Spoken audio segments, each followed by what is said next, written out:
चीजों को लेकर सुनवाई हुई थी। एक तो मंदिर की टाइमिंग, एक जो सेवायतों का कॉन्स्टिट्यूशन था, यानी कि प्रतिनिधित्व था कमेटी में, उसको लेके कि कुछ 4 लोगों को सिलेक्ट किया था गोस्वामियों ने, तो उनको कमेटी में लेने की बात थी।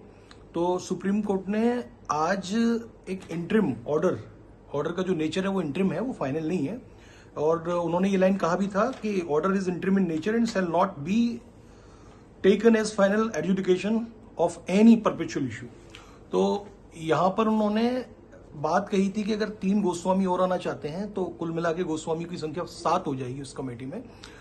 लेकिन सरकार के वकील ने ही इनका विरोध किया, एएसजी साहब ने, और जो कमेटी के ही वकील थे उन्होंने कहा कि हम, चूंकि नंबर्स का कॉन्स्टिट्यूशन बिगड़ जाएगा, नंबर का कॉन्स्टिट्यूशन, टोटल वोटिंग राइट्स जो है ना वो ऑड में होने चाहिए, बिकॉज कोई भी अगर मुद्दा होता है, अगर इवन में 10 लोग होंगे सपोज, तो 5 फेवर में 5 अगेंस्ट में, तो वो मुद्दा लटक जाएगा। इसीलिए इनका कॉन्स्टिट्यूशन जो होना चाहिए वो ऑड होना चाहिए। तो ऐसा कुछ उनको हिसाब लगा के, तो उनकी रिक्वेस्ट ये थी कि हमें अभी के जो सदस्य हैं उनको हम रिप्लेस कर देते हैं। तो चीफ जस्टिस साहब ने उनकी बात मान ली।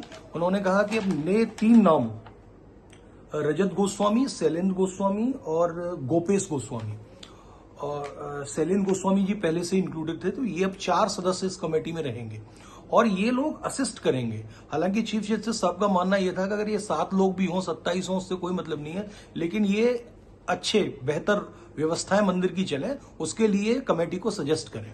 तो अगर ये बेटर सजेस्ट कर सकते हैं तो इनको अब ये 4 सदस्य रहेंगे, तो इनको नॉमिनेट किया गया।